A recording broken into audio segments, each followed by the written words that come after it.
Sophia Mendez had been training for Special Forces since she was 8 years old, sitting cross-legged on the living room floor as her mother, retired Master Sergeant Elena Mendez, showed her worn photographs from her time in the Elite Rangers unit. Her mother had been one of the first women to complete the grueling selection process, and every night before sleep took her, she would tell Sophia breathtaking stories about endurance marches through impossible terrain and rescuing injured comrades when no one else could reach them. Before we jump back in, tell us where you're tuning in from, and if this story touches you, make sure you're subscribed, because tomorrow I've saved something extra special for you. She would drift off to sleep, imagining herself in full combat gear, muscles burning but never giving out, eyes scanning hostile landscapes for both threats and teammates who needed her. The dream never dimmed. Throughout high school, Sophia dedicated herself to preparation. She aced every academic exam, dominated physical fitness tests, and studied military tactics until her vision blurred from exhaustion. At Northridge Military Academy, she continued her relentless pursuit of excellence. Her strategic thinking was flawless, her endurance legendary among cadets, and her understanding of battlefield medicine surpassed students who had been studying twice as long. The instructors whispered that she possessed not just natural talent, but the rare combination of mental toughness and physical grit that couldn't be taught in any classroom. But on assessment day, Sophia stood at 5 feet 3 inches and 115 pounds, significantly below the weight and size requirements for combat roles. Major Thomas Blackwell, the selection committee leader, didn't soften the blow. He barely glanced up from his evaluation form as he delivered the verdict. In combat situations, size is a tactical consideration, Mendez. You're too small, he said flatly. Physical standards exist for a reason. Your limitations could compromise mission parameters and team safety in high-intensity operations. Sophia didn't cry. Her mother had taught her never to display vulnerability in front of people who had already dismissed her potential. Instead, she asked if she could remain at the base as a logistics specialist. They agreed, likely out of respect for her mother's reputation, and assigned her to Forward Support Battalion under Sergeant First Class Rebecca Foster. Every morning at 0430 hours, Sophia was the first person at the training grounds. She organized equipment, prepared supply chains, and hauled gear across the base. She observed every combat exercise from the sidelines, memorizing tactical formations and communication protocols. The combat specialists barely registered her presence, just another support staff in standard-issue uniform, invisible but necessary. But every evening after her duties concluded, Sophia drove to a remote trail system 5 miles from base. She had methodically saved her modest military stipend to purchase weighted training vests and specialized resistance equipment, and she trained until her muscles screamed and her lungs burned from exertion. Her mother had taught her that pure determination was the one quality no one could take away from you, and Sophia intended to be prepared for something significant, even if she couldn't yet envision what that something might be. The other support personnel occasionally made remarks about the woman who wanted to join combat units. They weren't unkind, just realistic. Everyone understood the regulations. Size and weight requirements weren't flexible guidelines. Sophia continued working, continued observing, and continued training. She told herself that serving in any capacity was still honorable service, but during quiet moments, when the base fell silent and the combat teams rested in their quarters, she would stare at the distant hills and feel the familiar ache of an unrealized ambition. Sergeant First Class Foster had been stationed at Northridge Military Base for 17 years. She noticed details others overlooked. She noticed that Sophia Mendez spent her break periods studying topographical maps and navigation techniques. She noticed that Sophia collected discarded field medical supplies and practiced emergency procedures on training dummies. Most significantly, she noticed the way Sophia tracked combat exercises, always calculating optimal evacuation routes, always assessing terrain for tactical advantages that others missed. One Tuesday afternoon, Foster approached Sophia as she was inventorying medical kits in the supply building. "Where did you learn trauma assessment protocols?" she asked casually. Sophia looked up, momentarily startled. "My mother taught me that injuries in the field change everything. Whether you're advancing or retreating, you have to understand how to stabilize wounded personnel under any conditions."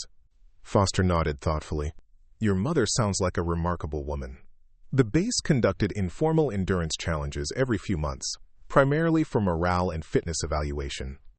Sophia had never received an invitation, but she typically appeared to provide logistical support and encourage the participants from her unit. This time, when Specialist Rodriguez pulled a hamstring during the warm-up phase, Sophia quietly volunteered to take his position. The skeptical comments began immediately. "That pack weighs nearly half what you do," someone called out. "You sure you can even lift it?" Sophia shouldered the 80-pound field pack without visible strain. She had been training with heavier loads for months. The challenge course was a punishing 12-mile route with multiple terrain obstacles and equipment-carrying requirements.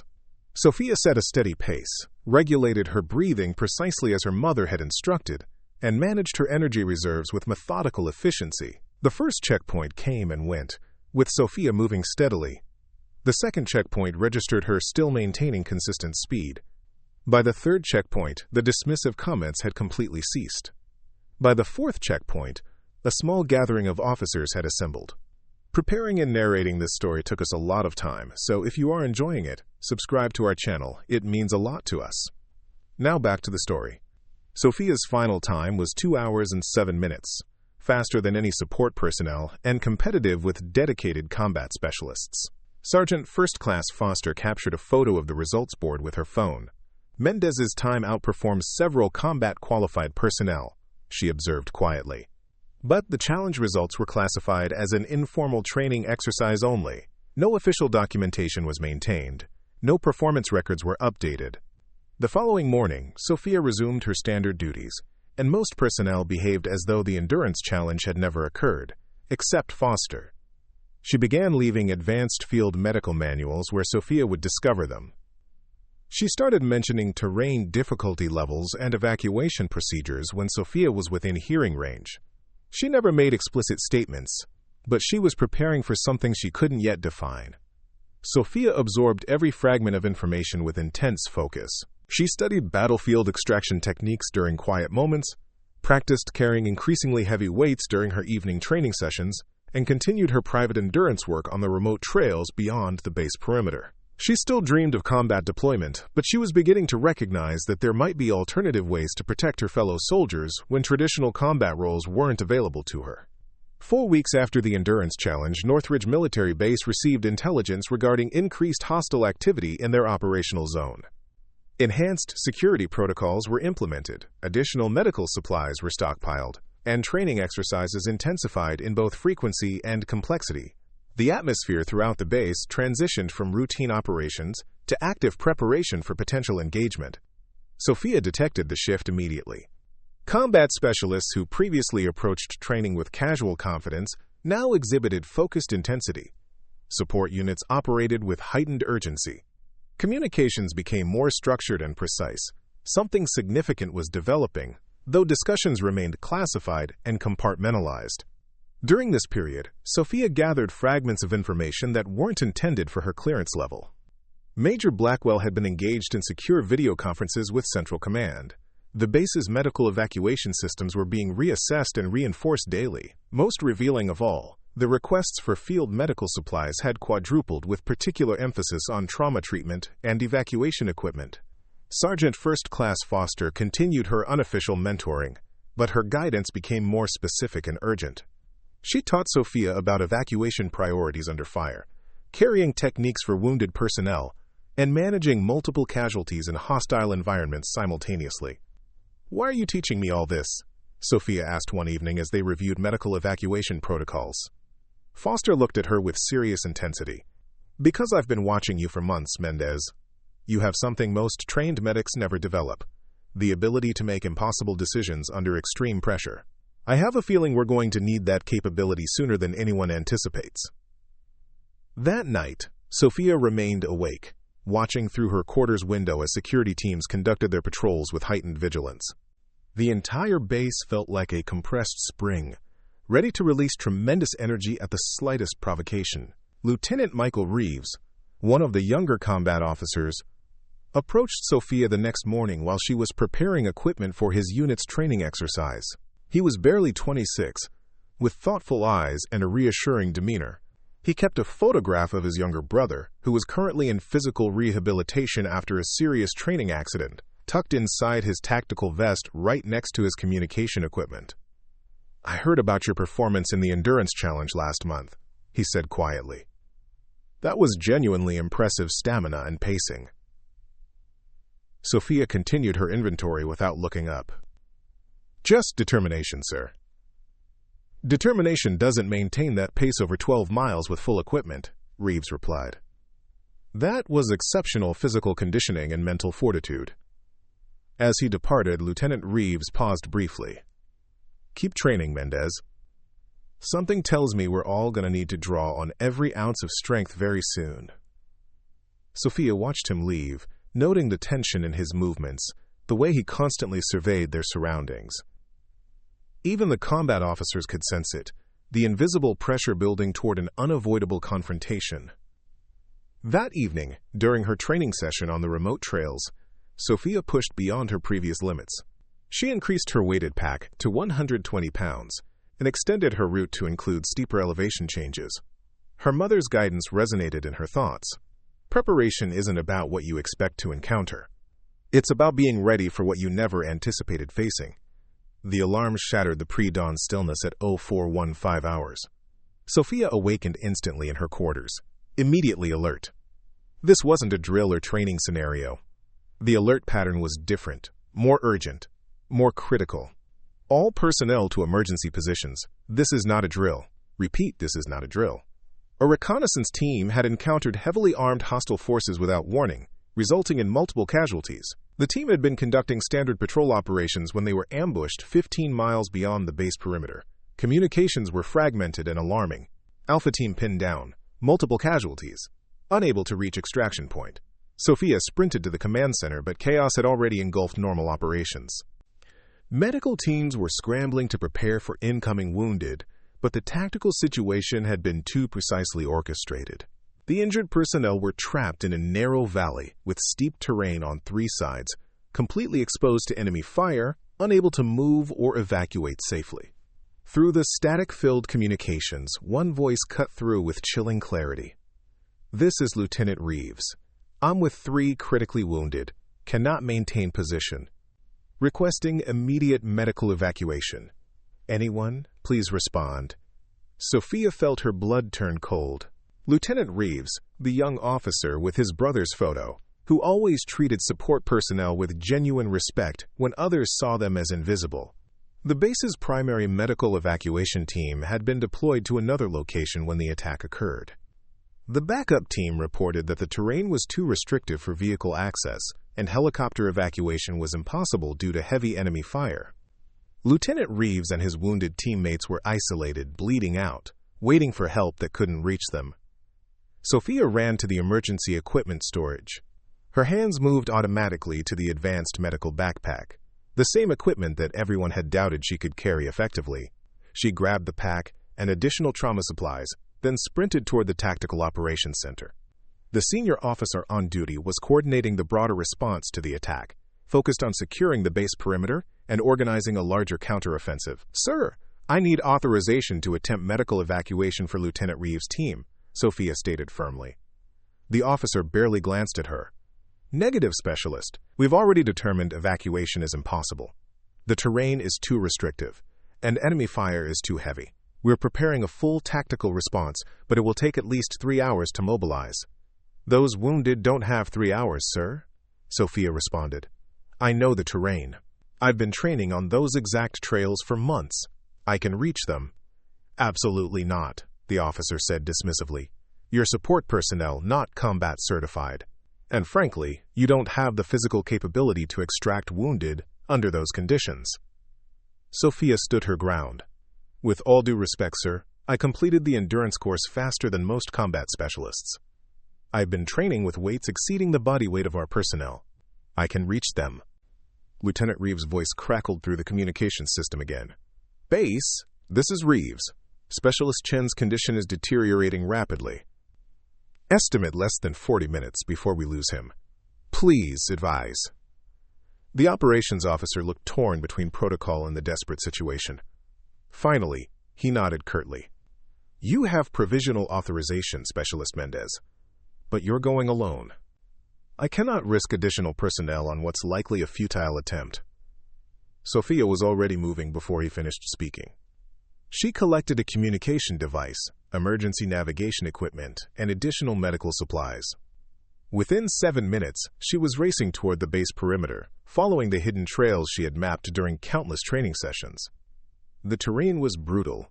Steep inclines, loose rock surfaces, dense vegetation. But Sophia had memorized every variation, every shortcut, every potential obstacle. She moved with controlled urgency, maintaining a pace that would have exhausted most combat specialists. "Lieutenant Reeves, this is Specialist Mendez," she transmitted through her communication device. "I'm en route to your position. Estimated arrival 27 minutes. Begin preparations for immediate evacuation." The response was filled with disbelief. "Mendez? They sent you alone? Wait, how are you even reaching us? The terrain is impassable." "Not to me, sir," Sophia replied simply. "Transmit your exact coordinates and continue applying pressure to all wounds." "I'm coming." She pushed harder, legs burning and lungs straining against the thin mountain air. The weighted training sessions had prepared her body for exactly this scenario, moving rapidly through difficult terrain while carrying substantial equipment. 24 minutes later, Sophia crested a ridge and spotted Lieutenant Reeves' position. 3 wounded soldiers lay in a shallow depression, partially sheltered by rock formations. Reeves was applying pressure to Specialist Chen's chest wound, while simultaneously monitoring the surrounding area for enemy movement. Sophia slid down the embankment and immediately began assessing casualties. "Status report, Lieutenant." Reeves stared at her in amazement. "Chen has a penetrating chest wound with potential tension pneumothorax. Rodriguez has a severe femoral bleed that I've barely controlled with a tourniquet. Wilson has multiple shrapnel wounds and possible spinal injury." Sophia worked methodically, applying her extensive training in battlefield medicine. She stabilized Chen's chest wound with an occlusive dressing, reinforced Rodriguez's tourniquet, and immobilized Wilson's spine with the limited materials available. "We need to move immediately," she said, checking her navigation equipment. "Enemy forces are regrouping approximately 800 meters north. Our extraction window is closing." "These men can't walk," Reeves said, gesturing to the wounded. "And we can't carry all 3. "I'll carry Chen," Sophia stated without hesitation. "He's the most critical and the heaviest at approximately 200 pounds. You assist Rodriguez. Wilson's injuries are stable enough that he can move with support." Reeves looked at her doubtfully. "Mendez, with all due respect, Chen outweighs you by nearly 100 pounds. There's no way." Sophia was already positioning herself to lift Specialist Chen. Using the specialized carrying technique she had practiced hundreds of times, she hoisted his unconscious form across her shoulders in a modified fireman's carry. "Time to move, Lieutenant," she said, her voice steady despite the tremendous weight. "I've mapped our escape route through terrain that provides maximum cover. Stay directly behind me and maintain 5 meters spacing." The return journey was excruciating. Every step required precise balance and controlled movement to avoid jarring Chen's wounds. The weight threatened to crush Sophia's smaller frame, but her countless hours of specialized training had prepared her muscles and cardiovascular system for exactly this level of strain. Enemy fire erupted twice during their extraction, forcing them to take cover momentarily before continuing. Throughout the ordeal, Sophia never once set Chen down or requested assistance. Her focus remained absolute, her determination unbreakable. 2 miles and 73 minutes later, they reached the predetermined rendezvous point where a medical evacuation team waited with transport vehicles. Medical personnel rushed forward to take the wounded, their expressions shifting from professional focus to astonishment as they realized Sophia had carried a 200-pound soldier the entire distance. She refused to relinquish Chen until he was safely on a stretcher and receiving advanced medical care. Only then did she allow herself to acknowledge the screaming pain in every muscle of her body. As she finally released her burden, her legs buckled beneath her, and she collapsed to her knees.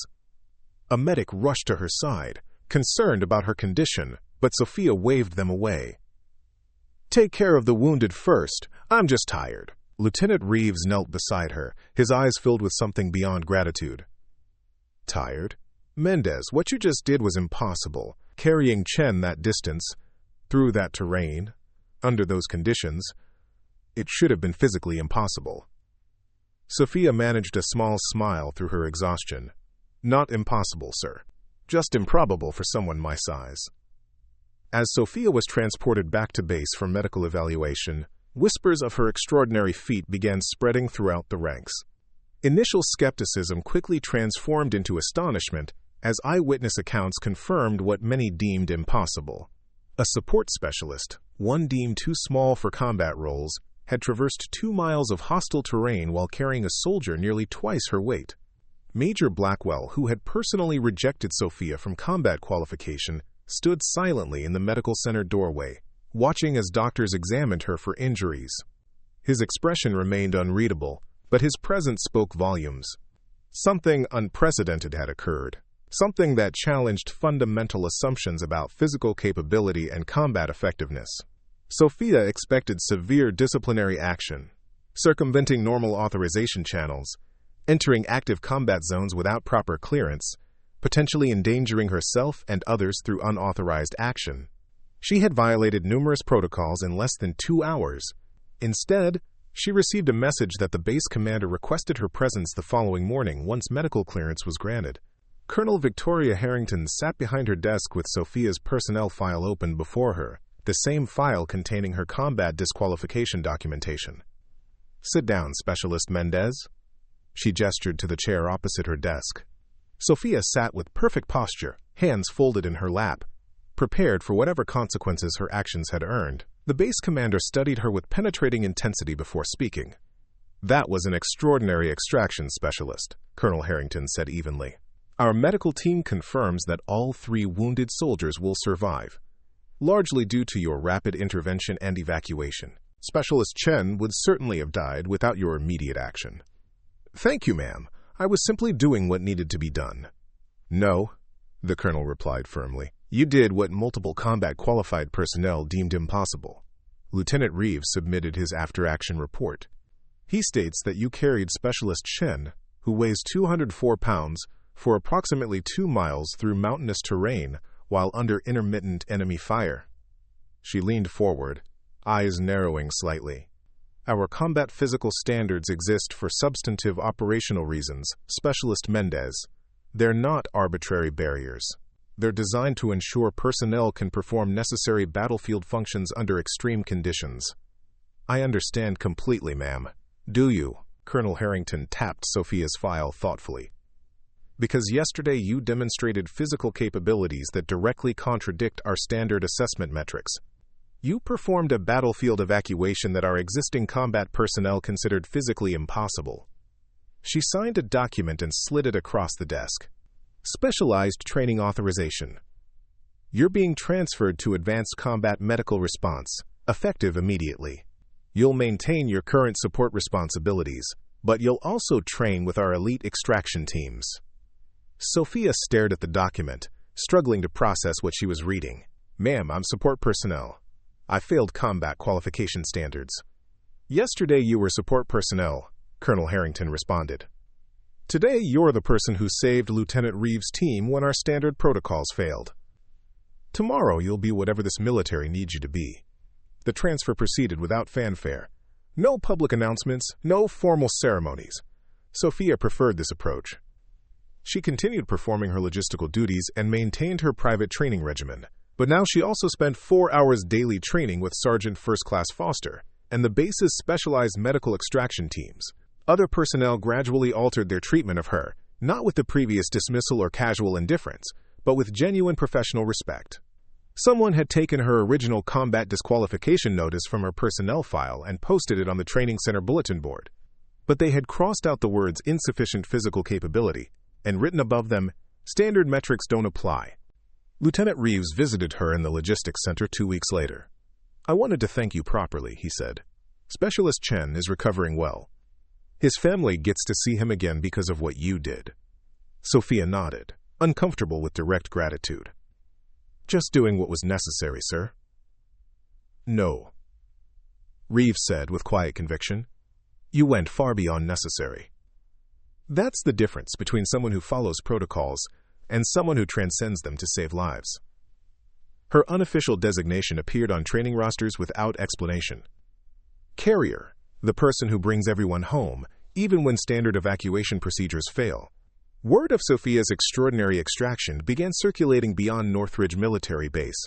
Military communication channels carried the account to other installations, and soon inquiries arrived requesting Sophia's participation in specialized training programs and interbase emergency response exercises. The same assessment officers who had emphasized her size limitations now wanted to study her techniques and incorporate her methods into official extraction protocols. Colonel Harrington found herself responding to inquiries from high-level Defense Department officials who sought more information about the logistics specialist who accomplished the impossible evacuation. Each conversation reinforced a growing realization. Sophia Mendez represented something the military had been overlooking: evidence that the most valuable personnel didn't always conform to standardized physical templates. Sergeant First Class Foster observed Sophia's transformation with quiet satisfaction. During one of their specialized training sessions, she pulled Sophia aside. "You know what the most significant aspect of that day was?" Foster asked. Sophia looked at her questioningly. "It wasn't that you carried a 200-pound soldier an impossible distance," Foster continued. "It's that you had prepared yourself to do exactly that long before anyone needed you to. That's the difference between meeting minimum standards and redefining what's possible." As Sophia's reputation expanded, so did her responsibilities. She began participating in medical evacuation planning sessions, providing insight on extraction capabilities that standard combat metrics failed to capture. Her logistics background, combined with her extraordinary physical performance, made her uniquely valuable for understanding how support operations could integrate with combat medical response. But the most profound change was internal. Sophia no longer viewed the combat teams with the familiar ache of unrealized ambition. Instead, she recognized them as part of an interconnected system where her unique capabilities had become essential. 7 months after the extraction incident, Sophia received an unprecedented invitation. The Department of Defense was convening a specialized review committee to examine physical assessment standards for various military specializations. Her case had become central to discussions about whether traditional metrics were excluding exceptionally qualified personnel. The hearing was conducted in a formal Pentagon conference room. Sophia sat at a polished table facing a panel of senior military officers, defense officials, and operational specialists. Colonel Harrington accompanied her as a witness. General Marcus Donovan, a formidable commander with 35 years of service experience, led the questioning. "Specialist Mendez, your case has generated significant discussion regarding our recruitment and assignment standards. Some argue that exceptional cases invalidate established metrics. Others maintain that standardized requirements exist for critical operational reasons. What's your perspective?" Sophia had anticipated this question, but facing the distinguished panel remained intimidating. She recalled her mother's advice about maintaining composure when confronting those who had already formed opinions. "General, I believe standardized metrics serve vital purposes," she began. "Physical requirements for combat roles exist because battlefield conditions demand specific capabilities that ensure operational success and personnel safety. My initial disqualification was technically correct according to existing standards." Several panel members appeared surprised by her response. Sophia continued with careful precision. "However, I also believe that standardized metrics can sometimes obscure alternative capabilities. I couldn't meet traditional combat weight requirements, but I could perform extraction operations that larger personnel found impossible. The question isn't whether standards should be eliminated. It's whether we're innovative enough to identify capabilities that conventional metrics fail to capture." General Donovan leaned forward with interest. "Specialist, your current performance metrics exceed our top extraction specialists. Your logistical knowledge is exceptional. Your demonstrated capabilities under extreme pressure have been thoroughly documented and verified. If you could redesign the military's approach to personnel assessment, what modifications would you recommend?" "I would establish parallel qualification pathways for specialized operational roles," Sophia replied without hesitation. "I would develop assessment protocols that measure actual performance capabilities rather than indirect physical metrics. I would create a framework that recognizes when someone's particular combination of skills creates operational value that standardized assessment fails to identify." The committee deliberated for nearly 3 hours. When they reconvened, General Donovan stood to deliver their determination. Specialist Mendez. This committee recommends the establishment of a new military operational specialty, Non-Standard Combat Extraction Specialist. This designation will recognize personnel who demonstrate exceptional extraction capabilities that don't conform to traditional physical metrics. You will be the inaugural member of this specialization, with responsibility for developing assessment protocols and operational procedures. Sophia felt the room shift around her. She was no longer the logistics specialist who was too small for combat roles. She was now defining an entirely new approach to battlefield medical response. Furthermore, General Donovan continued, your case will serve as the foundation for the Mendez Protocol, a comprehensive framework for identifying personnel whose distinctive capabilities create operational value that traditional assessment metrics might overlook. 18 months later, Sophia stood observing a training exercise for the first class of non-standard combat extraction specialists, a diverse group of 12 personnel who had previously been excluded from combat roles due to various physical metrics. The training facility had been specifically designed to evaluate and enhance their unique capabilities, with specialized equipment and protocols developed through Sophia's experiences. Lieutenant Reeves, now promoted to captain, joined her at the observation platform. His younger brother, fully recovered from his earlier injuries, was among the medical support staff monitoring the exercise. You've created something revolutionary here, Captain Reeves remarked. These specialists are performing evacuations that our traditional combat teams considered logistically impossible 6 months ago. Sophia watched as a slender female trainee successfully executed a complex extraction that leveraged speed and technical precision rather than conventional strength metrics. They're not doing anything impossible, she responded. They're just approaching problems from perspectives that standard training never considered.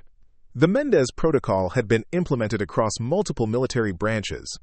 Assessment officers now evaluated candidates through performance-based scenarios rather than relying exclusively on standardized physical measurements.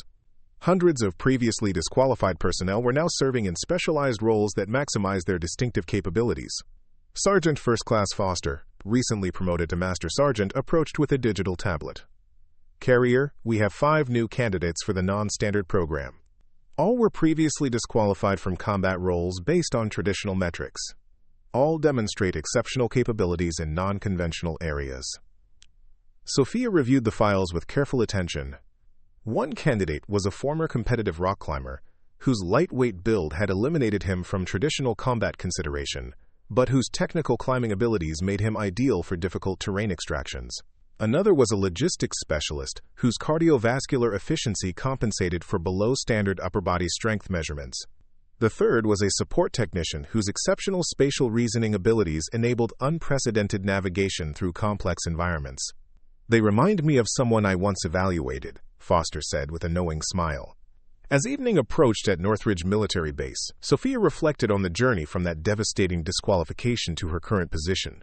She hadn't become the conventional combat specialist she had envisioned during those childhood conversations with her mother. Instead, she had become something more significant. Someone who proved that the most important question wasn't whether you satisfied existing standards, but whether you possessed capabilities that transcended standardized measurement. Captain Reeves' younger brother approached Sophia hesitantly. Ma'am, I've been studying your extraction techniques. The medical applications are revolutionary, but I've been wondering, what made you push yourself beyond conventional limitations when everyone said it wasn't possible? Sophia considered the question thoughtfully. When I was growing up, my mother taught me something essential about capability. She said that physical metrics are just numbers on a page. What matters is whether you're willing to prepare for challenges that others haven't even imagined yet. But what if the challenges seem impossible given your limitations? He pressed. Then you recognize that what others call limitations are actually different starting points, Sophia replied. I couldn't rely on conventional strength metrics, so I developed alternative techniques. I couldn't use standard extraction approaches, so I created new ones. The obstacle becomes the pathway when you stop measuring yourself against standardized expectations. Word of the Mendez Protocol's success continued spreading throughout military and civilian emergency response communities. Medical evacuation teams began incorporating elements of Sophia's techniques into their standard procedures. Special operations units revised their extraction protocols to include approaches pioneered by non-standard extraction specialists. 6 months later, Sophia found herself briefing the Joint Chiefs of Staff on the expanded applications of the Mendez Protocol. The military's highest-ranking officers listened intently as she outlined how non-conventional assessment metrics had identified hundreds of exceptionally capable personnel who traditional standards would have excluded. The fundamental question isn't whether someone meets arbitrary physical measurements, she explained. It's whether they can perform the essential functions required for mission success. By focusing on demonstrated capabilities rather than indirect metrics, we've expanded our operational capacity significantly. After the briefing, General Donovan pulled Sophia aside. You know what impresses me most about what you've accomplished, Specialist Mendez? What's that, sir? You never once argued that standards should be lowered, he replied. Instead, you proved that our standards weren't measuring the right things. You've raised our operational capabilities by helping us understand that excellence comes in more forms than we previously recognized. Upon returning to Northridge, Sophia found a newly constructed training facility had been completed, the Mendez Combat Extraction Center. The facility was designed specifically for developing non-conventional extraction techniques and training personnel with unique physical capabilities. As she toured the facility, she noticed something unexpected on the central wall of the main training area. Someone had mounted her original combat disqualification notice in a frame. Beneath it was a simple inscription. Standards measure what we already understand. Innovation reveals what we have yet to discover. That evening, Sophia received a video call from her mother, who had been traveling internationally as a consultant for Allied military forces interested in implementing similar assessment protocols. I saw the new training center dedication on the news, Elena Mendez said proudly. You've changed the entire paradigm, Sophia. I just did what you always taught me, Sophia replied. Find what you are exceptionally good at and become unmistakably valuable through it. No, her mother corrected gently. You did something much more significant. You showed an entire military establishment that their conception of capability was too narrow. That's not just personal achievement, that's institutional transformation. 3 years after carrying Specialist Chen 2 miles through hostile terrain, Sophia stood before the first graduating class of the non-standard combat extraction program. 37 specialists who would return to their respective military branches to implement expanded capability assessment protocols. Each of you arrived here because conventional metrics labeled you inadequate for combat roles, she addressed them. Each of you is leaving here because you've demonstrated exceptional capabilities that transcend standardized measurement. Your success isn't about proving anyone wrong. It's about expanding our understanding of what's possible. She gazed at these remarkable individuals, each with physical characteristics that traditional standards would have dismissed, each now representing the cutting edge of specialized operational capabilities. The most important lesson isn't about extraction techniques or physical performance, she continued. It's about recognizing that innovation never comes from meeting existing standards. It comes from transcending them completely. As the graduates dispersed to their assignments, Captain Reeves joined Sophia on the observation platform. You know what they're calling you at Pentagon briefings now? He asked with a slight smile. I'm afraid to ask, she replied. The standard breaker, he said. The person who showed us that our metrics were measuring the wrong things all along. Sophia watched as her graduates gathered their equipment, prepared to transform their respective units with approaches that would have been dismissed as impossible just 3 years earlier. I didn't break standards, she said thoughtfully. I just showed that capability comes in more forms than a checklist can measure. The most valuable question isn't whether someone meets existing requirements, it's whether they bring capabilities we haven't even thought to require yet. As darkness fell over Northridge Military Base, Sophia thought about that desperate day when she had carried Specialist Chen through hostile territory. She hadn't been thinking about protocols or standards or institutional transformation. She had simply been doing what she had prepared herself to do, using her unique capabilities to accomplish what needed to be done. She realized that was the essence of the Mendez Protocol. Not lowering standards or creating exceptions, but recognizing that exceptional capability often manifests in ways that standardized metrics fail to capture. The future of military effectiveness wasn't about finding more people who met existing standards. It was about developing assessment approaches that identified capabilities that transcended them. The impact of the Mendez Protocol began extending far beyond Northridge Military Base. 6 months after the first graduating class of non-standard combat extraction specialists deployed to their respective units, Field reports documented a 37% increase in successful high-risk evacuations. Personnel who traditional metrics would have sidelined were now executing missions that conventional teams had previously classified as extremely high risk or potentially non-viable. Military leadership took notice. What began as a limited experimental program had evolved into a fundamental reassessment of how the armed forces evaluated human capability. Congressional committees requested briefings on the protocol's methodology and results. Allied nations sent observer teams to study the training approaches. Even civilian emergency response organizations began inquiring about adapting elements of the protocol for their specialized rescue units. Throughout this expanding influence, Sophia maintained her focus on refining the program's core principles. She regularly participated in field exercises, constantly testing and improving extraction techniques against increasingly difficult scenarios. While others discussed the broader implications of her work, she remained committed to the practical application of her insights, saving lives in situations where conventional approaches failed. One rainy Tuesday morning, Sophia received an unexpected visitor. Dr. Eleanor Winters, director of the Advanced Research Projects Agency, arrived without prior announcement. The civilian researcher's reputation preceded her. She was known for identifying revolutionary approaches that transformed entire fields of human endeavor. "I've been following your work with considerable interest, Specialist Mendez," Dr. Winters said as they walked through the training facility. "Your approach challenges fundamental assumptions about physical capability assessment." "We're just focused on practical results, ma'am," Sophia replied. "Finding people who can perform critical functions that standard metrics might overlook." Dr. Winters smiled slightly. "You're being modest. What you've actually done is demonstrate that our entire approach to human performance measurement is fundamentally flawed. We've been using standardized metrics as proxies for capability, when we should have been measuring capability directly." She paused before a display showing the diverse profiles of successful program graduates. "My agency is developing next-generation emergency response systems for both military and civilian applications. I believe your protocol represents a critical missing element in our approach." Dr. Winters extended an official invitation for Sophia to serve as a special consultant to the Emergency Response Capability Enhancement Project, a multi-agency initiative developing new approaches to crisis response in environments ranging from natural disasters to combat zones. The 6-month assignment would require temporary relocation to the agency's research campus in Colorado. Colonel Harrington approved the temporary assignment immediately.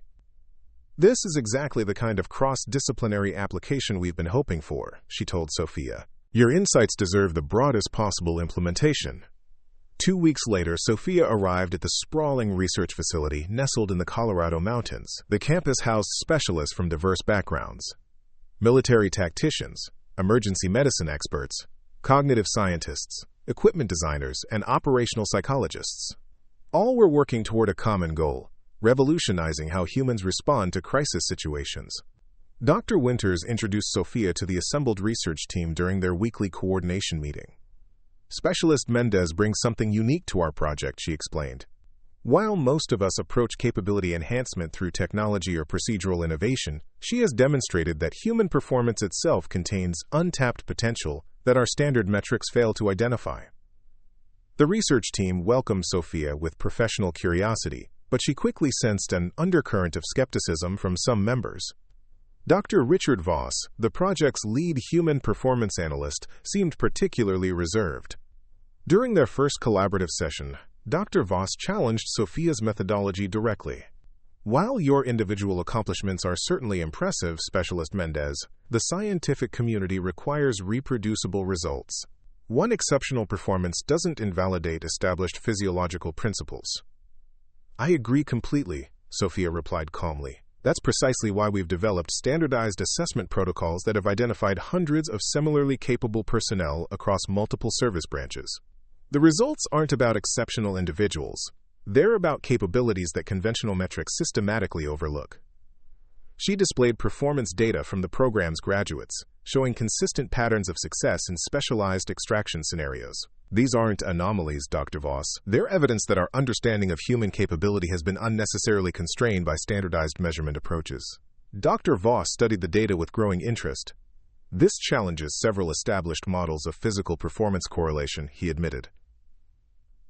Your specialists are achieving results that our predictive algorithms would classify as statistically improbable.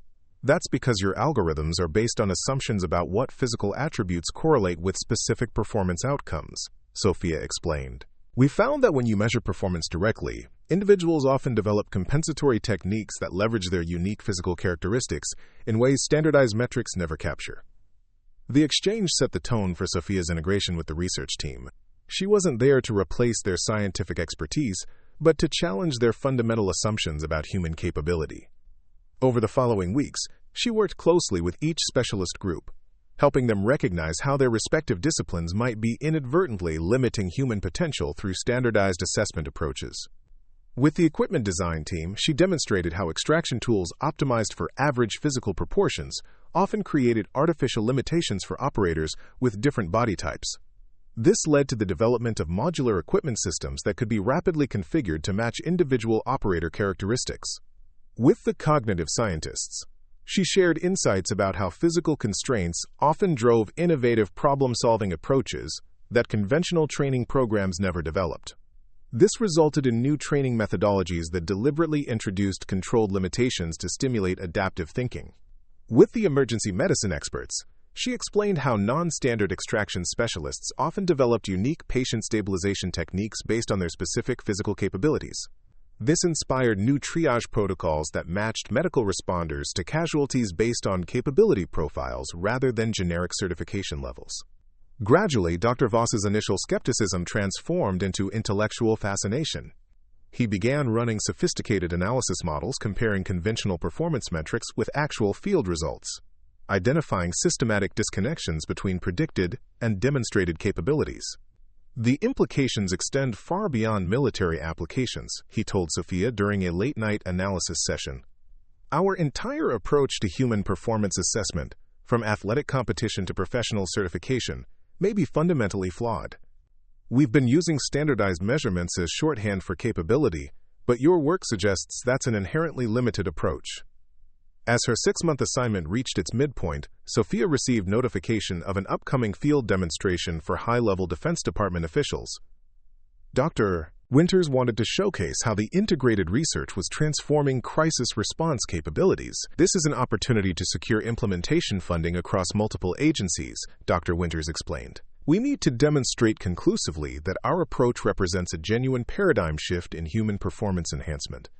The demonstration scenario was designed to be exceptionally challenging, a simulated structural collapse with multiple trapped casualties, complicated by hazardous materials exposure and restricted access points. Conventional rescue protocols classified such scenarios as extremely high risk, with limited probability of successful extraction for all casualties. Sophia helped design a specialized response team combining conventional rescue specialists with personnel selected through modified Mendez protocol assessments. The team included individuals whose physical characteristics would have disqualified them from traditional rescue roles, but whose specific capabilities matched the scenario's unique challenges. The demonstration day arrived with additional pressure. Several congressional representatives had joined the planned Defense Department observers, expanding the audience to include key funding decision-makers. Dr. Winters appeared uncharacteristically tense as she briefed Sophia on the expanded attendance. We need flawless execution today, she emphasized. The future of the entire program could depend on this demonstration. Sophia nodded calmly. The team is prepared. They're not focused on impressing observers. They're focused on executing the extraction exactly as we've trained. The simulated disaster site had been constructed with remarkable realism. A partially collapsed multi-story structure with unstable sections, narrow access points, and simulated hazardous material spills. Medical mannequins representing multiple casualties had been placed in locations specifically designed to challenge conventional extraction approaches. Traditional assessment models predicted that a standard rescue team would require approximately 4 hours to extract all casualties, with high probability that at least 2 would be classified as non-survivable due to extraction delays. The integrated team utilizing Mendez protocol specialists had set a target of complete extraction within 2 hours, with all casualties remaining viable. As the demonstration began, observers watched from a secure viewing platform as the response team approached the disaster site. Their systematic assessment and deployment appeared unremarkable at first glance. standard procedures being executed with professional precision. But subtle differences quickly became apparent. Team members were assigned to specific extraction challenges based on their unique capability profiles rather than generic certification levels. Equipment configurations were rapidly customized to match individual operator characteristics. Communication protocols emphasized capability-specific terminology rather than standardized command structures. Sophia observed quietly from beside Dr. Winters, analyzing the team's performance against their training benchmarks. The first casualty was extracted 17 minutes faster than conventional protocols predicted possible. The second extraction, involving navigation through an extremely restricted access point, was completed by a specialist whose smaller physical dimensions allowed movement through spaces conventional rescue personnel couldn't access. As the demonstration progressed, the efficiency differential became increasingly obvious. The integrated team completed the entire extraction process in 1 hour and 47 minutes, less than half the time conventional models predicted necessary. All casualties remained classified as survivable throughout the extraction process. The observers' response was immediate and enthusiastic. Congressional representatives began discussing potential funding allocations before the demonstration had fully concluded. Defense Department officials requested immediate briefings on implementation timelines for their respective service branches. Dr. Winters turned to Sophia with uncharacteristic emotion. "This goes beyond exceeding expectations," she said quietly. "You've helped us fundamentally redefine what's possible in crisis response." Later that evening, as the research team celebrated their successful demonstration, Dr. Voss approached Sophia with a data tablet. "I've been running comprehensive analyses comparing today's performance with our historical models," he explained. "The differential is even more significant than the raw extraction times suggest." He displayed complex performance charts showing multiple metrics. Conventional teams optimize for standardized performance, everyone executing the same protocols with similar approaches. Your integrated model optimizes for complementary capabilities, each team member applying their unique attributes to specific extraction challenges. He looked at Sophia with genuine professional respect. "It's not just a more efficient approach, it's an entirely different performance paradigm. You're not just improving existing systems, you're creating an alternative operational framework that transcends their fundamental limitations." Following the successful demonstration, Sophia's temporary assignment was extended for an additional 6 months. The project scope expanded to include developing implementation protocols for multiple government agencies and civilian emergency response organizations. What began as a specialized military program was evolving into a comprehensive reassessment of human performance capability across diverse operational environments. During this extended assignment, Sophia received an unexpected message from Captain Reeves at Northridge. A civilian mountain rescue team had successfully extracted a family trapped by an avalanche using modified Mendez protocol techniques. The rescue had been deemed technically impossible using conventional approaches due to unstable snow conditions and limited access routes. "Your influence is expanding beyond anything we imagined," Captain Reeves wrote. "They're calling it the Mendez effect, finding capability where standard assessment predicts impossibility." As her Colorado assignment neared completion, Dr. Winters approached Sophia with an unprecedented proposal.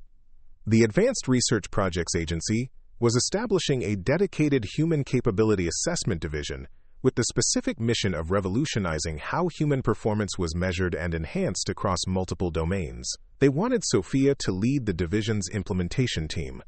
This would mean transitioning from military to civilian service, Dr. Winters explained. But it would also mean the opportunity to expand your protocol's impact far beyond its current applications. Sophia requested time to consider the offer. That evening, she hiked to a quiet overlook in the mountains surrounding the research campus.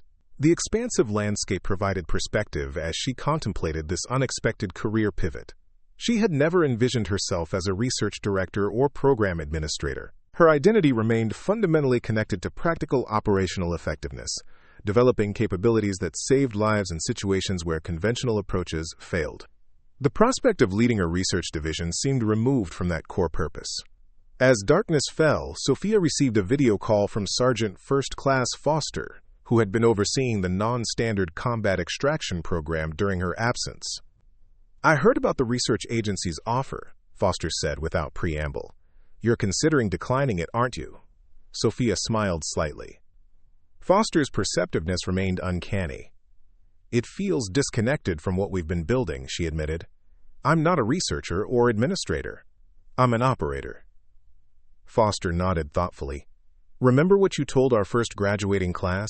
That innovation never comes from meeting existing standards. It comes from transcending them completely. Maybe this is your opportunity to transcend your own standards, Mendez. The conversation shifted Sophia's perspective. Perhaps the most significant limitation she now faced wasn't external metrics or institutional barriers, but her own conception of her capabilities and purpose. She had helped hundreds of others transcend artificial limitations. Was she now imposing similar constraints on herself? The following morning, Sophia met with Dr. Winters to discuss the proposal in greater detail. I have one fundamental question, she said. Would this position allow me to maintain direct involvement in operational implementation? I can't contribute effectively from behind a desk reviewing reports and analyses. Dr. Winters smiled. That's precisely why we want you, Specialist Mendez. Traditional research administrators view field implementation as a separate phase. Your value comes from seamlessly integrating development with application. We're not asking you to stop being an operator. We're asking you to help us reinvent how research translates into operational capability. 2 months later, Sophia officially transitioned to her new role as Implementation Director for the Human Capability Assessment Division. Her first initiative was establishing rotating field assignments for all research personnel, ensuring that everyone developing new assessment protocols experienced their practical application in operational environments. This unconventional approach initially met resistance from traditional researchers accustomed to laboratory-focused work, but Sophia remained resolute in her conviction that genuine innovation required direct engagement with practical challenges. Understanding human capability isn't an abstract theoretical exercise, she explained during an early team meeting. It's about recognizing how individuals respond to specific operational demands. We can't develop meaningful assessment protocols without experiencing those demands firsthand. As the division's work progressed, this integrated approach yielded unprecedented results. Assessment protocols developed with direct operational input identified capability patterns that laboratory-based research had consistently overlooked. Field implementation provided immediate feedback for protocol refinement. The traditional gap between research development and operational application virtually disappeared. 9 months into her new role, Sophia received an invitation to deliver the keynote address at the International Emergency Response Conference, the premier global gathering for crisis response professionals from both military and civilian organizations. Her presentation would reach thousands of practitioners responsible for life-saving operations worldwide. As she prepared her address, Sophia reflected on the extraordinary journey from that devastating combat disqualification to her current position influencing global approaches to human capability assessment. The limitations that once seemed insurmountable had become the foundation for innovation that was transforming entire fields of human endeavor. On the conference day, Sophia stood before the assembled emergency response leaders from around the world. She began not with academic theory or technical specifications, but with the fundamental insight that had launched her unexpected journey. The most profound limitation we face isn't physical capability, she told the attentive audience. It's how we measure and understand that capability. For generations, we've relied on standardized metrics as proxies for performance potential. We've created artificial barriers based not on what humans can actually do, but on what our limited assessment protocols can conveniently measure. She shared specific examples of how the Mendez protocol had identified exceptional capabilities that conventional metrics systematically overlooked. The mountain rescue specialist whose smaller physical dimensions allowed navigation through avalanche debris that larger rescuers couldn't penetrate. The extraction operator whose unique body mechanics enabled casualty transport techniques that defied conventional strength metrics. The disaster response coordinator whose atypical cognitive processing transformed chaotic information into actionable intelligence with unprecedented speed. These capabilities didn't develop despite physical characteristics that defied conventional standards, she emphasized. They developed because of those characteristics. What we classified as limitations were actually the foundation for innovation that transcended standardized expectations. The audience responded with thoughtful engagement, recognizing that her message challenged fundamental assumptions within their respective fields. As she concluded her address, Sophia offered the insight that had become the cornerstone of her approach to human capability. The most important question isn't whether someone meets predetermined standards. It's whether they bring capabilities that transcend what existing standards are designed to measure. Innovation never comes from meeting expectations. It comes from transforming them completely. Following her keynote address at the International Emergency Response Conference, Sophia found herself at the center of a global conversation about human capability assessment. Her presentation sparked intense discussion across multiple disciplines, challenging long-established assumptions about how performance potential should be measured and developed. Media outlets requested interviews to explore the broader implications of her work. Academic institutions invited her to participate in research collaborations. Government agencies from around the world sought consultation on implementing modified versions of the Mendez Protocol within their specialized operations units. Through this expanding influence, Sophia maintained her fundamental commitment to practical application. She insisted that all theoretical discussions include direct engagement with operational realities. When academic researchers proposed abstract refinements to assessment protocols, she invited them to participate in field exercises to test their hypotheses under actual performance conditions. This unwavering focus on practical effectiveness gradually transformed how the broader scientific community approached human performance research. The traditional separation between laboratory studies and field application began dissolving as researchers recognized that genuine innovation required continuous interaction between theory and practice. 6 months after the conference, Sophia received an unexpected communication from Dr. Eliza Thornton, director of the International Olympic Committee's Performance Standards Commission. The committee was undertaking a comprehensive review of qualifying standards across all Olympic events, and Dr. Thornton believed the Mendez Protocol offered valuable insights for their reassessment process. For generations, we've relied on standardized metrics to identify athletic potential, Dr. Thornton explained during their initial meeting. But we're increasingly recognizing that exceptional performance often emerges from athletes whose physical characteristics defy conventional parameters. Your work provides a framework for understanding this phenomenon. The Commission invited Sophia to serve as a special consultant for their standards review, focusing specifically on how conventional physical metrics might be inadvertently excluding athletes with unconventional but potentially exceptional capabilities. This unexpected application of her work represented an entirely new domain for the Mendez Protocol: competitive athletics rather than crisis response. Sophia approached this new challenge with methodical precision. She began by analyzing historical performance data from Olympic athletes who had achieved exceptional results despite physical characteristics that defied conventional parameters for their respective events. These outlier athletes often developed unique technical approaches that leveraged their atypical physical attributes in ways standardized coaching methods never anticipated. Working with the Commission's sports scientists, Sophia helped develop modified assessment protocols that evaluated performance potential through direct capability measurement rather than indirect physical metrics. These protocols identified promising athletes whose potential conventional qualifying standards systematically overlooked. Dr. Thornton arranged a practical demonstration at the Olympic Training Center, where several non-standard athletes performed alongside traditionally qualified competitors. The results challenged fundamental assumptions about athletic potential. In several events, athletes who failed to meet conventional qualifying standards demonstrated competitive or superior performance when allowed to apply their unique technical approaches. This isn't about lowering standards, Sophia emphasized during the Commission's evaluation session. It's about recognizing that standardized metrics often fail to capture the full spectrum of human capability.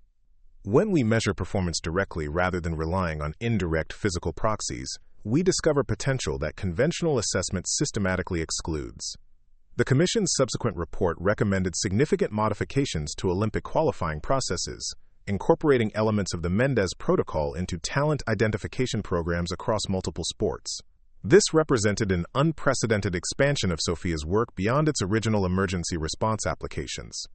As her consulting work with the Olympic Committee continued, Sophia received word that Captain Reeves had been selected to lead a new Joint Service Task Force, implementing the Mendez Protocol across all military branches.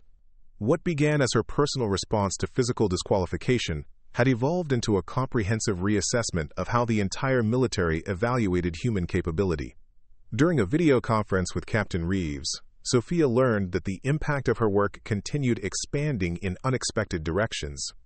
Military recruitment centers were reporting significant increases in qualified applicants as modified assessment protocols identified capabilities that traditional metrics had systematically overlooked.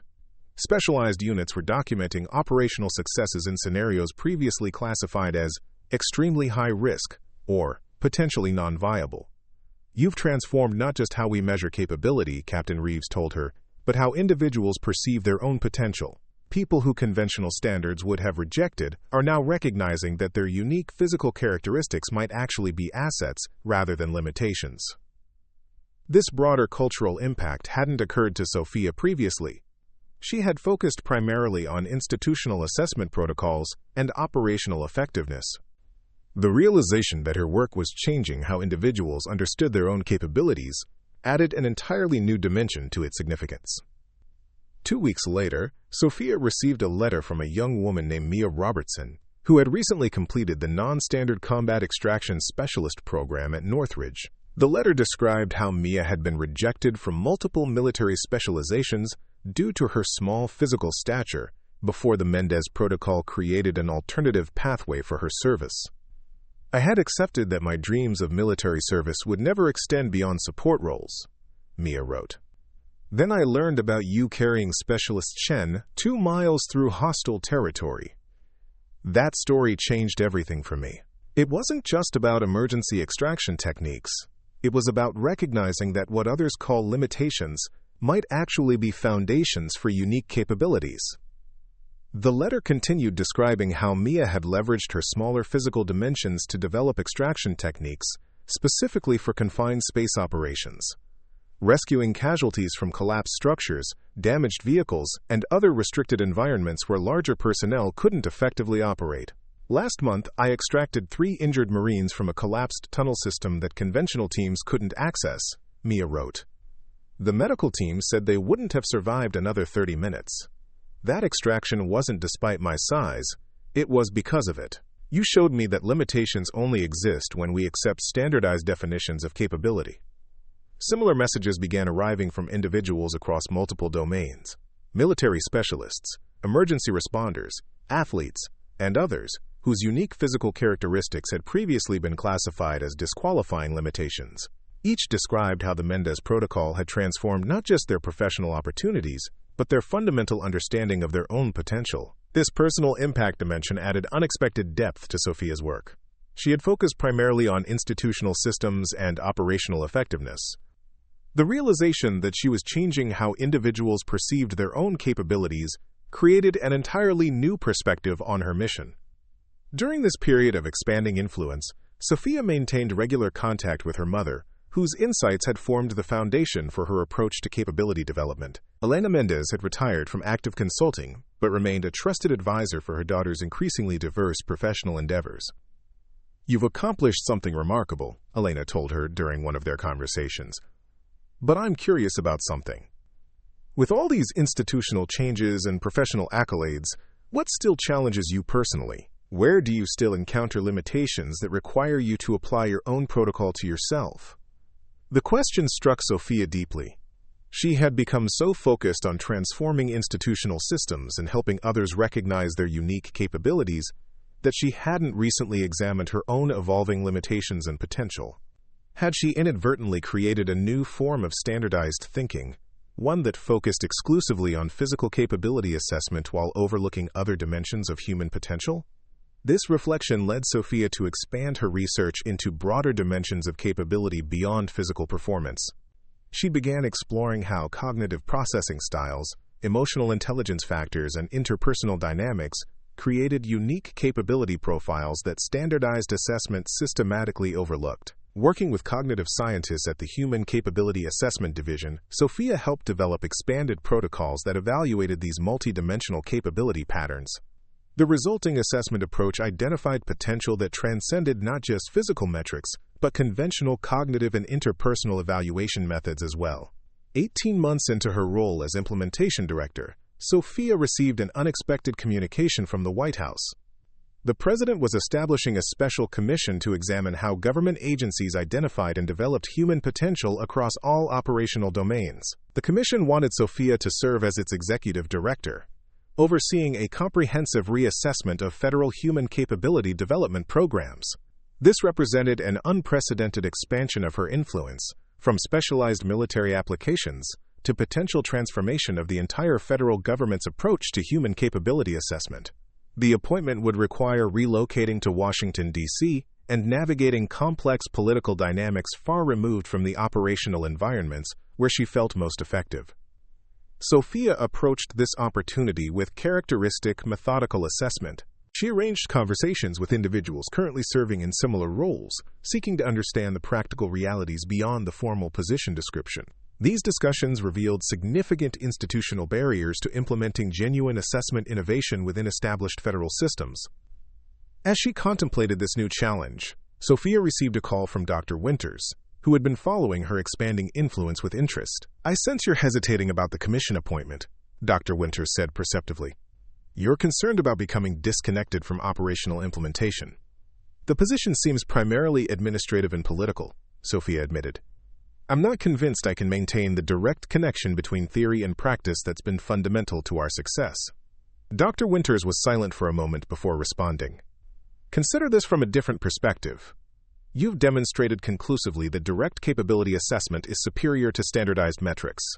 Perhaps the commission role offers an opportunity to apply that same principle to leadership itself." "What do you mean?" Sophia asked. "Traditional leadership positions are filled based on standardized metrics, specific experience profiles, education credentials, institutional affiliations," Dr. Winters explained. "But your entire career has demonstrated that standardized metrics often fail to identify unique capabilities. Maybe this is an opportunity to prove that leadership effectiveness should be measured through direct capability demonstration rather than proxy qualifications." The conversation shifted Sophia's perspective significantly. She had been viewing the commission role through the lens of traditional leadership expectations, administrative oversight, political navigation, institutional representation. But perhaps the position offered an opportunity to transform how leadership itself was conceived and executed. After careful consideration, Sophia accepted the commission appointment with specific conditions that reflected her commitment to operational effectiveness. She would maintain regular field engagement with implementation teams. The commission would evaluate its own effectiveness through direct outcome measurement rather than procedural metrics.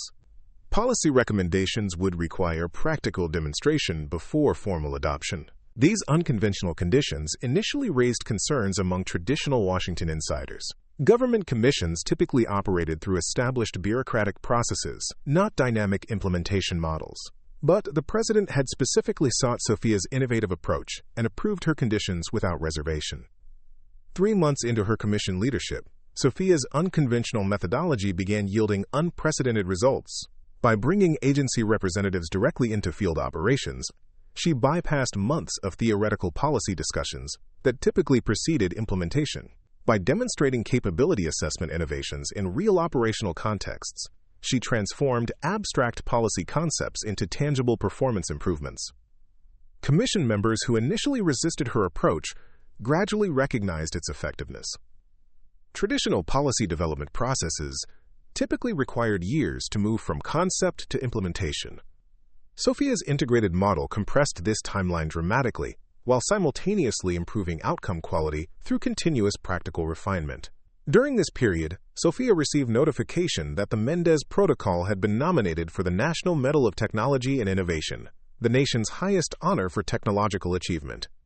The nomination specifically cited how her work had, quote, "fundamentally transformed human capability assessment across multiple domains, creating new pathways for individuals previously excluded by standardized metrics."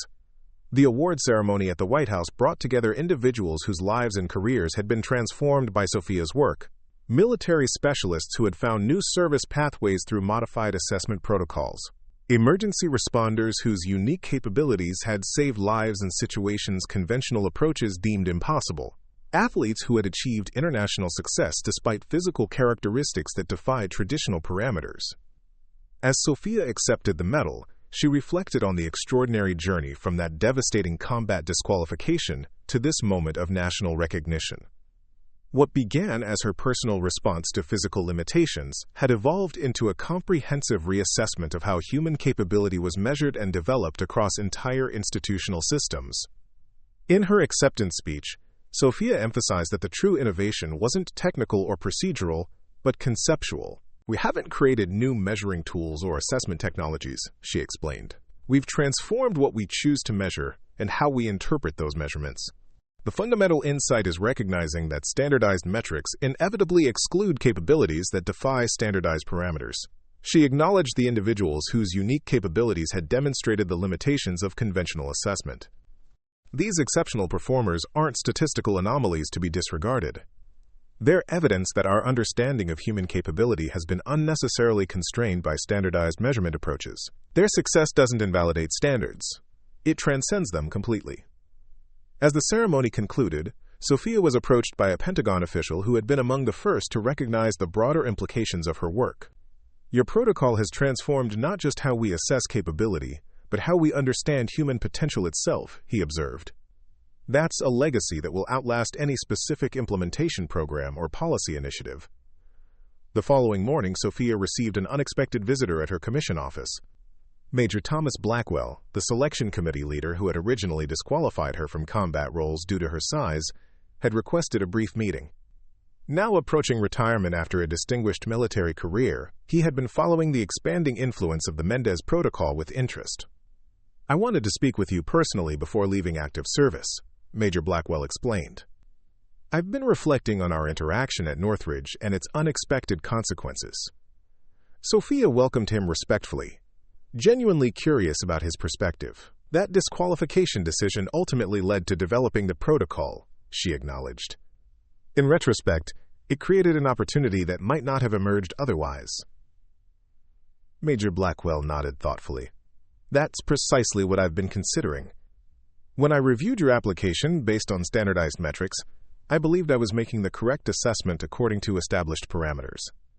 By conventional standards, that decision was technically accurate." He paused, choosing his next words carefully.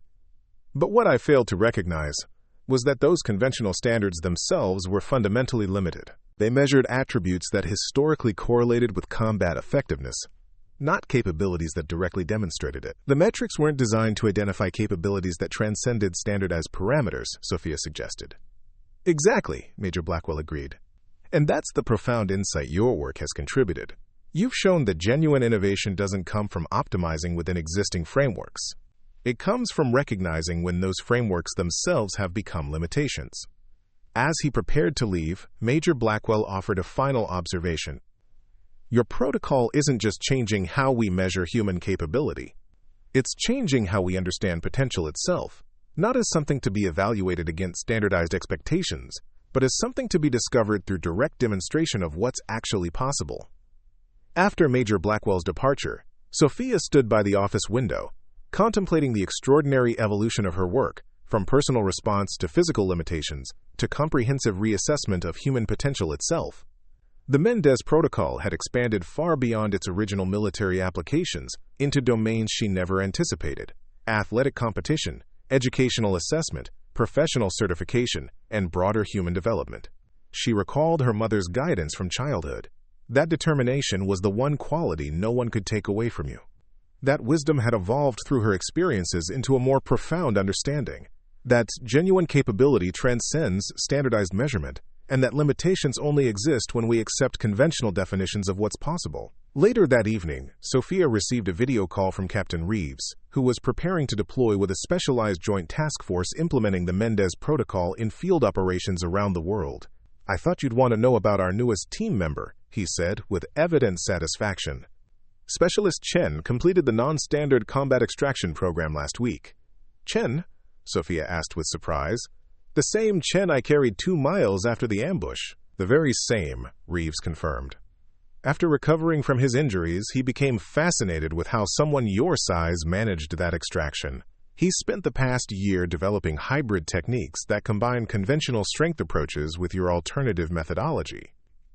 "That's remarkable," Sophia replied. "I never expected him to pursue extraction specialization."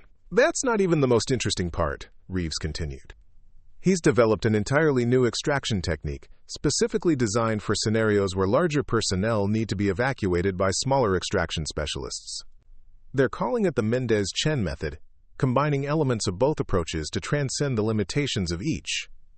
The conversation highlighted the continuing evolution of Sophia's work beyond anything she had originally envisioned. What began as her personal response to physical disqualification had developed its own momentum, generating innovations she never anticipated as others applied her fundamental insights to new challenges and opportunities. As darkness fell over Washington, Sophia reflected on the extraordinary journey from that devastating rejection to her current position, influencing human capability development across multiple domains. She hadn't become the conventional combat specialist she had imagined during those childhood conversations with her mother. Instead, she had become something far more significant, someone who transformed how human potential itself was understood and developed. The most profound insight wasn't about specific techniques or assessment protocols. It was the recognition that genuine capability transcends standardized measurement, and that what others classify as limitations often become the foundation for innovation that transforms entire fields of human endeavor. Up next, you've got 2 more standout stories right on your screen. If this one hit the mark, you won't want to pass these up. Just click and check them out. And don't forget to subscribe and turn on the notification bell so you don't miss any upload from us.